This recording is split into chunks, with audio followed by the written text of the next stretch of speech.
خداوند متعال نے فاطمہ الزہرا کو امت کے سامنے رکھا ہے کہ کس طرح سے ایک خاتون اس معاشرے میں رہنے والی، ایک سادہ زیست زندگی گزارنے والی اپنی تمام تر ذمہ داریوں کا احساس کرتی ہے اور اس طرح سے انجام دیتی ہیں کہ اطاعت اور بندگی کے اس مقام پہ چلی جاتی ہیں جہاں تمام عالم اسلام کے ہر طبقے کے لیے، خواہ وہ مرد ہو یا عورت ہو، خواہ وہ جوان ہو یا بچے ہوں، خواہ وہ عالم دین ہو یا طالب علم ہو، خواہ وہ مجاہدین ہو یا مدافعین ہو، حتیٰ رہبران امت اور معصومین کے لیے بھی اسوہ قرار پاتی ہیں۔ جناب فاطمہ الزہرا ہماری جان قربان ہو بی بی پر، لیکن ہمارا تعلق زہرا کے ساتھ کیسا ہونا چاہیے؟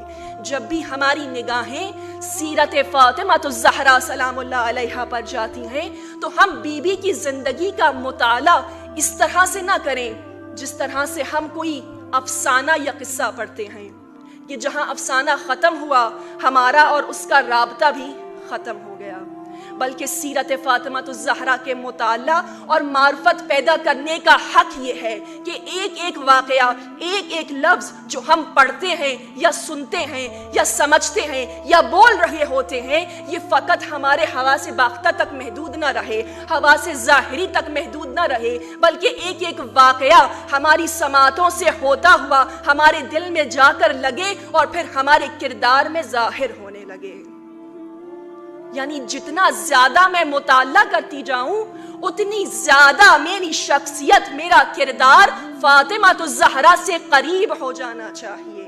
یہ ہے حق فاطمی ہمارے اوپر، کیونکہ جب تک ہم سیرت فاطمی کو اپنی زندگیوں میں شامل نہیں کریں گے تب تک ہم آج کے زمانوں کے فتنے اور فساد کا نہ مقابلہ کر سکتے ہیں نہ ہم اسے سمجھ سکتے ہیں۔ آج حقوق خواتین کے نام پر جس فیمنزم کا چرچا ہے، جس نے آج مشرقی خاتون کو بھی، مسلمان خاتون کو بھی اپنی لپیٹ میں لے لیا ہے، عزیزان محترم، یہ دراصل میں ایک بت ہے۔ بت خدا کے مقابل آنے والی ہر شے کو کہتے ہیں، خواہ وہ بت پتھر کے ہوں یا افکار کے ہوں۔ کیپٹلزم، کمیونزم، فیمنزم، سوشلزم، یہ جتنے بھی ازمز ہیں جن کے آخر میں ISM آ رہا ہے، یہ تمام کے تمام توحید کے انکاری ہیں اور طاغوت ہیں۔ یہ تمام نظام الہی کے بھی منکر ہیں اور وجود خالق کے بھی منکر ہیں۔ یہ ڈیوائن گائیڈنس کو پرانے گزرنے والے لوگوں کی سوچ قرار دیتے ہیں، لہٰذا آج اس کی ضرورت محسوس نہیں کرتے۔ جب بھی آپ ان کا نعرہ سنیں گے ہمیشہ ایک لفظ تکرار ہوتا ہے، رائٹ، حقوق، لیکن وہ ایک لفظ جو آپ کو ان کی تحریک میں کہیں بھی نظر نہیں آئے گا وہ ہے ذمہ داری، رسپانسبلٹی۔ کبھی مسئولیت کی بات نہیں کریں گے، کبھی ذمہ داری کی بات نہیں کریں گے، اور دراصل میں جن حقوق کی بات بھی کر رہے ہوتے ہیں یہ حقوق وہ ہیں کہ جو کیپٹلزم کو فائدہ پہنچا رہے ہوتے ہیں یا جو جسم اور شہوت سے منسلک ہوتے ہیں۔ دینی اصطلاح میں ان تمام کو حقوق کہنا بھی مناسب نہیں ہے، بلکہ یہ بے راہ روی ہے۔ 19ویں صدی میں جب اس تحریک کا آغاز ہوا تو یہ آغاز مغرب کی اپر کلاس خواتین نے کیا تھا۔ جب ان کو اس سرمایہ دارانہ نظام نے اس بات باور کرائی، یہ بات کہ مرد جو گھر سے نکل کر کام کر رہے ہیں دراصل میں یہی کام اس معاشرے میں حیثیت رکھتا ہے، اور عورت جو کام اپنے گھر میں انجام دے رہی ہے یہ بے وقت ہے اور اس کی صلاحیتوں کا ضیاع ہے۔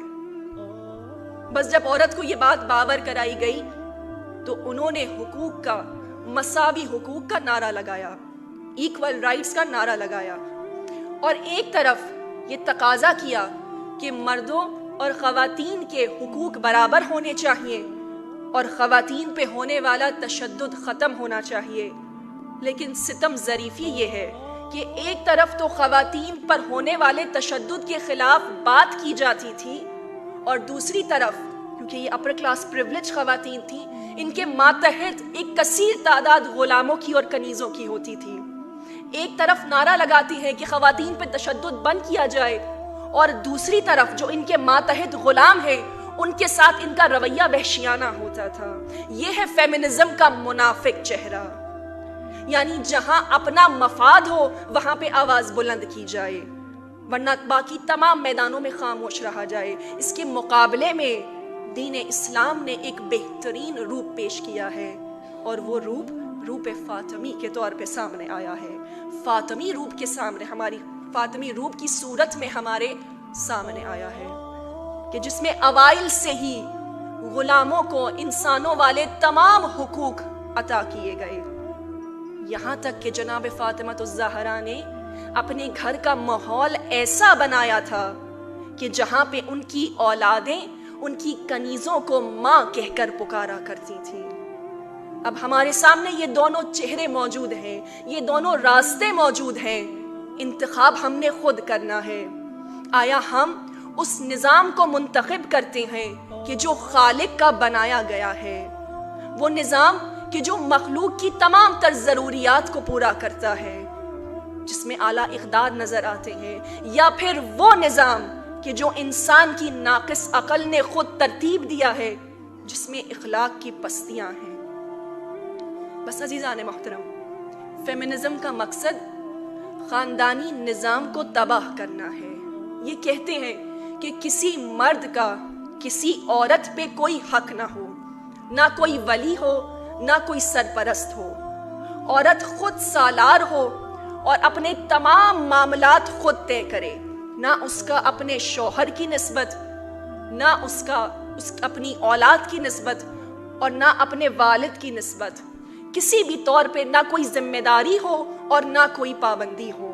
بس یہ اس آزادی کی بات کرتے ہیں، جبکہ سیرت فاطمہ الزہرا نے ایک ایسا مثالی خاندانی نظام رول ماڈل بنا کے سامنے رکھا، جہاں جناب فاطمہ الزہرا نے نہ صرف اپنی گھریلو ذمہ داریوں کو بلکہ اپنی تمام معاشرتی ذمہ داریوں کو بھی سمجھتے ہوئے اس طرح احسن طریقے سے اپنے نسوانی وقار کو برقرار رکھتے ہوئے انجام دیا کہ آج یہ خاندان کی عظمت کے معترف ہمیں مشرکین میں نظر آتے ہیں۔ آج اس تمام تر یلغار اور اس تمام فساد کا جو حملہ ہے وہ مسلمان عورت پہ دو چیزوں کا ہے۔ بس دو چیزیں مسلمان عورت سے دور کر دی جائیں، یہ خود بخود تباہی کے دہانے پر پہنچ جائیں گی۔ ایک حجاب اور دوسرا قرآن۔ حجاب عزیزان محترم کپڑے کے ایک ٹکڑے کا نام نہیں ہے، بلکہ حجاب زندگی گزارنے کے طریقے کا نام ہے۔ ایسی زندگی کہ جس کا عنوان اطاعت خداوندی ہو، ایسی زندگی کہ جو تقوی، حیا اور عفت سے مزین ہو، ایسی زندگی کہ جہاں جلوتوں سے زیادہ خلوتیں پاکیزہ ہوں عورت کی، اور دوسرا قرآن کہ جو ضابطہ حیات ہے اور عشق فاطمہ الزہرا سلام اللہ علیہا ہے۔ بارگاہ خداوندی میں دعا کی تھی کہ جب تک میں زندہ رہوں مجھے تلاوت قرآن نصیب ہوتی رہے۔ ہمارا عشق جناب سیدہ ہے، لیکن سیدہ کا عشق قرآن ہے۔ بس ہمارا رابطہ قرآن سے کمزور نہیں ہونا چاہیے۔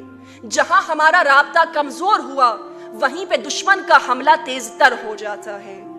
جب تک قرآن ہماری زندگیوں کا حصہ نہیں ہوگا ہم ان فسادات کو سمجھ نہیں سکتے، اور جچتا ہی نہیں ہے کہ ایک پیروان فاطمہ الزہرا کا رابطہ قرآن کے ساتھ کمزور ہو جائے۔ قرآن نے اصول بیان کیا ہے نا سورہ نور میں، الخبیثات للخبیثین والخبیثون للخبیثات والطیبات للطیبین والطیبون للطیبات، کہ خبیث چیزیں خبیث لوگوں کے لیے ہیں، لیکن پاکیزہ چیزیں پاکیزہ لوگوں کے لیے ہیں۔ بس سیرت فاطمہ الزہرا سے زیادہ پاکیزہ شے کیا ہوگی؟ لیکن یہ سیرت وہاں نظر آئے گی جہاں پہ کردار اور سوچ کی پاکیزگی ہوگی۔ جب تک یہ پاکیزگی نہیں آئے گی نہ ہم اپنی ذمہ داری سمجھ سکتے ہیں، نہ اپنے مقصد خلقت تک قریب ہو سکتے ہیں۔ تو بس اب ہمیں کیا کرنا ہے عزیزان محترم؟ اس یلغار کے مقابلے میں ہم نے مقابلہ کرنا ہے۔ کیسے مقابلہ کرنا ہے؟ ہم نے ایک مضبوط فاطمی روپ دنیا کے سامنے رکھنا ہے۔ اسلام نے کہیں منع نہیں کیا عورت کو کسی شعبے میں جانے سے۔ ہم ہر شعبے میں جا سکتے ہیں، ہم ہر فیلڈ میں کام کر سکتے ہیں، لیکن ہماری طرز فاطمی ہونی چاہیے، ہمارا انداز فاطمی ہونا چاہیے، ہمارا حلیہ فاطمی ہونے چاہیے، ہماری گفتار فاطمی ہونی چاہیے، اور ہماری نگاہیں ہمیشہ ہمیشہ حدود الہی پر رہنی چاہیے۔ کام ہم جو کچھ بھی کریں، ہماری نگاہیں اپنے مقصد خلقت پہ ہونی چاہیے۔ تعلیم ہم جو بھی حاصل کریں، اس تعلیم کا مقصد ہمیں خدا سے قریب کرنا ہو۔ اگر یہ تعلیم ہمیں خدا سے قریب نہیں کر رہی تو یہ تعلیم ہمیں تباہ کر رہی ہے۔ اور علامہ اقبال نے اس پوری گفتگو کو چند اشعار میں بڑی خوبصورتی سے سمیٹا ہے، آپ کی سماعتوں کی نظر کرتے ہیں۔ تہذیب فرنگی ہے اگر مرگ عمومت، تہذیب فرنگی ہے اگر مرگ عمومت، ہے حضرت انسان کے لیے اس کا ثمر موت۔ جس علم کی تاثیر سے زن ہوتی ہے نازن، جس علم کی تاثیر سے زن ہوتی ہے نازن، کہتے ہیں اسی علم کو ارباب نظر موت۔ بیگانہ رہے دین سے اگر مدرسہ زن، بیگانہ رہے دین سے اگر مدرسہ زن، ہے عشق و محبت کے لیے علم و ہنر موت، ہے عشق و محبت کے لیے علم و ہنر موت۔ السلام علیکم۔